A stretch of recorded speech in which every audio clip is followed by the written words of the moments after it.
This video is sponsored by Opera GX. More on them later. Brothers, sisters, the Pokemon sickness from 2 weeks ago may have been cured for now, but unfortunately, I have a new ailment. Sadly, I have developed Mario Party Fever. The only thing that can be done now is to appreciate that Nintendo's quirky little Mario spin-off franchise has been going since the late 1990s, and has been an ever-present feature on all of their consoles to present day. Its appeal is obvious. Not everyone will want to play a single-player platformer, so why not take your biggest mascot and create a multiplayer experience around them, laced with a devious undercurrent that threatens the foundations of even the strongest friendships? And we're ranking all 18 today.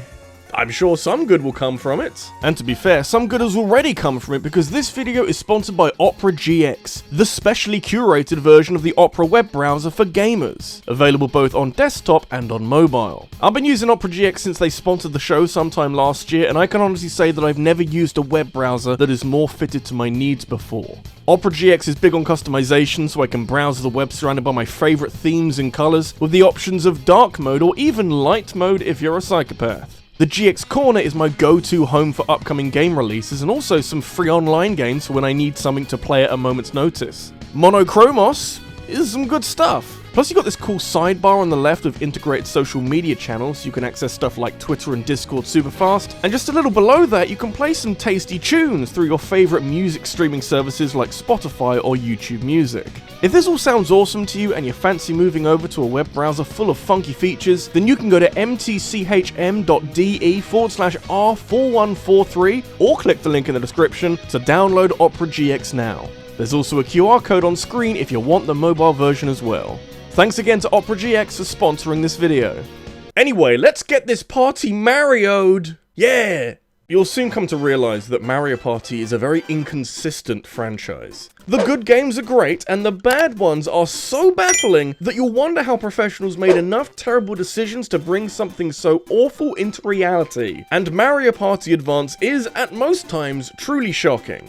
It's a Mario Party game more geared towards single player than multiplayer, which on its own would be enough for it to prop up the bottom of this list, but the single player functions like one long fetch quest set against the illusion of a board game, and even then, you've only got 4 characters to choose from. The only part of Advance that is even remotely set up for multiplayer is the bonus board, which infamously is done on a physical game board cut out from the manual, with the GBA acting as the dice roller.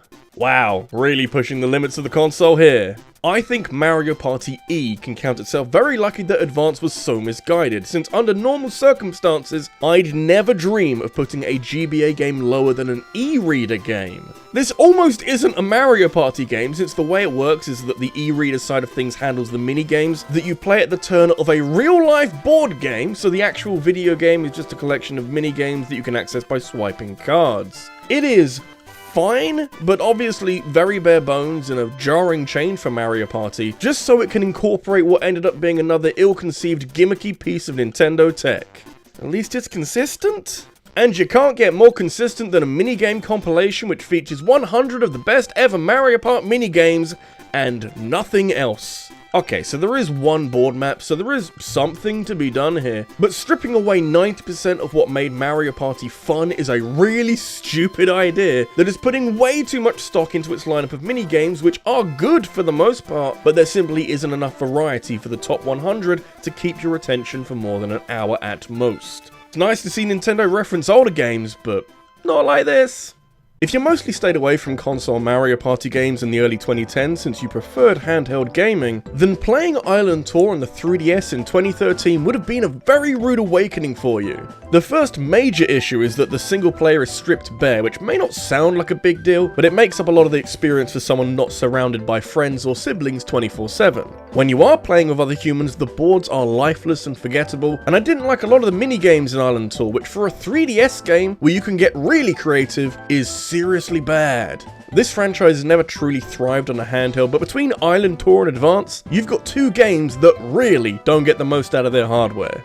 Let me tell you, the dark times that plagued this franchise have only been newly quashed, since as recently as 2015, which for those of you playing at home was 8 years ago, and isn't really recent at all, Mario Party was struggling for its identity. I know some of the games I've already talked about came out after Mario Party 10, but this was a major release for Nintendo that came with expectations and significant marketing. The bad news is that Mario Party 10 is comfortably the low point for the numbered Mario Party games, with terrible board design coupled with too many luck-based minigames and carrying over some of the worst ideas from the 9th game to create this horrible concoction of depressing game design.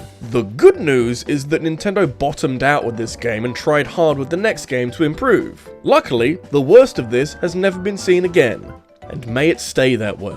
If Mario Party 10 was making the same mistake twice, then 9 was the original sin. That may sound overly dramatic, but fuck me! This game is goddamn tragic when you compare it to any other older game in the franchise. Why is everyone in a car? Why did the devs feel the need to have every character share movement as you race around each board at breakneck speed? Why do you earn mini-stars instead of stars? Why aren't we playing mini-games once everyone is at a turn? It's just a ton of little terrible decisions that go a long way towards overshadowing any even remotely decent ideas that Mario Party 9 has. Some of the mini-games are actually really good, but if I have to play this game to get to them, I'd really rather not. Hey guys, real quick, my channel has been approved for YouTube memberships now, so if you fancy supporting my channel more directly, you can become a member for as little as £1 a month and gain access to some nifty perks, as well as being featured on my channel page. Hit the join button below this video if that sounds cool to you. Thank you, and let's get back to the video. If you were hoping for one of these handheld Mario parties to come out of nowhere with the kind of transcendent experience that has you questioning your place in the universe, sorry, that's not gonna happen. Star Rush is at least better than Island Tour, but it's still a version of Mario Party that doesn't play to its hardware's strengths, and ends up feeling like a disappointingly diluted version of a fun party game. It does at least have the guest download feature so you can set up local multiplayer with just the one cartridge, but those local players are playing a Mario Party that doesn't really excel at anything. And again, it's on the 3DS, it should have more to it. Mario Party motion controls. Sounds really painful, doesn't it? Especially when this is the Wii we're talking about and not the relatively polished controls of the Switch. And as it turns out, combining the rough implementation of motion controls with the often helter-skelter design of your average Mario Party game is a recipe for a messy but often kind of entertaining experience. You know, even if the motion controls aren't great, they're miles better than any of the low-effort shovelware party games that came out on the Wii around the same time. That being said, the effort has been put towards the controls and kind of nowhere else. It still looks like a GameCube game and there's no online play, so what's the point? I'm sure there's a reason.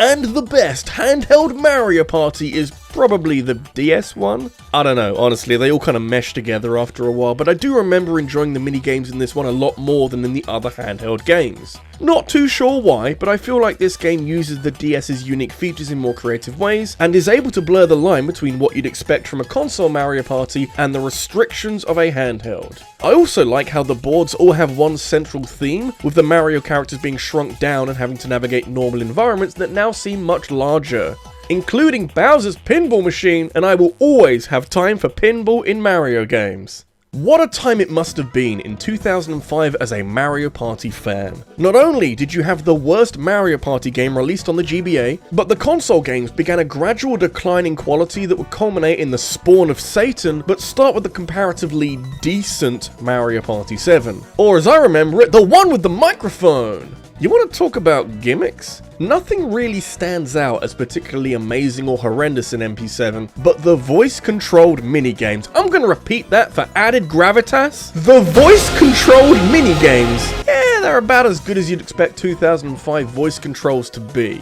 9 out of the 88 minigames are voice-controlled, and they are so bad that they are the only part I can vividly remember from 7. Just steer clear and play one of the other GameCube games that control minigames with buttons, like a normal video game. Playing the original Mario Party 1 outside of remakes and fan-made online play and on the N64 as Hudson Soft intended is interesting.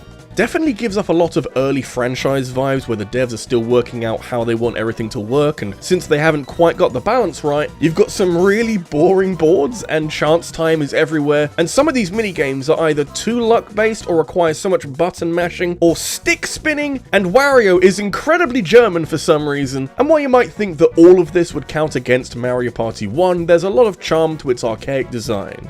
You likely won't have a bad time with this one.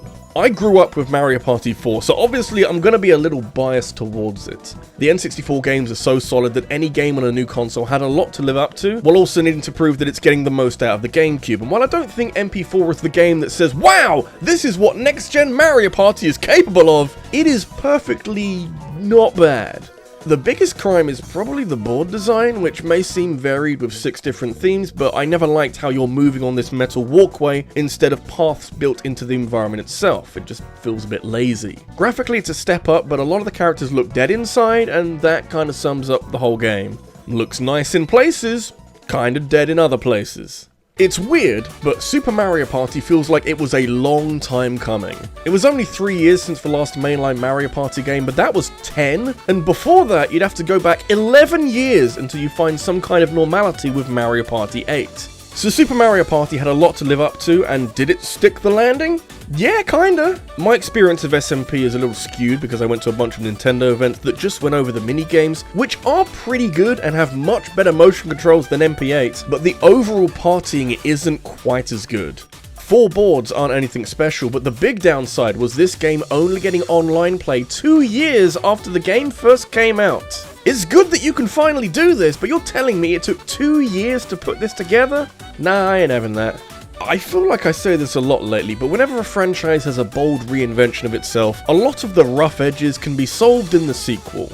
I wouldn't even consider Mario Party 4 a rough game, but I would say that Mario Party 5 went a long way towards nailing what the previous one was going for. It did come out very shortly after MP4 and may well have come out too soon for some, but it did introduce capsules to this series which streamlined items quite a lot. Throw in some very entertaining minigames which are only slightly ruined by some of the most dubious luck-based minigames in the whole franchise, and it's a pretty good package. Frankly, this game should get docked a place for Get a Rope alone.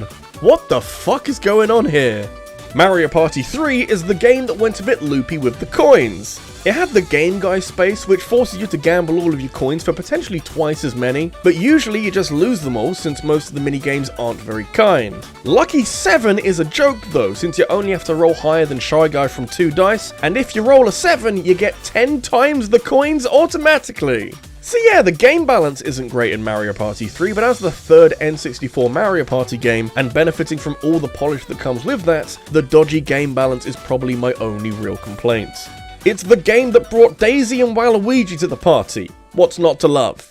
Few games in this franchise have gone as hard with the boards as Mario Party 6. Like DS, there's a central theme, although not as built in as being shrunk down, since MP6 has a day-night cycle where every board undergoes often significant changes every 3 turns, which is reflected in everything from board navigation to how much the star costs, to even some mini-games being fundamentally different at night. It was probably a lot of work to put this together, and it really sets Mario Party 6 aside as its own unique chapter in a franchise that can sometimes feel repetitive. It's also the Mario Party game that introduces mic minigames, but luckily there's only 5 of them, and they're only 1v3 minigames where one is mostly using the microphone to cause chaos for the other 3.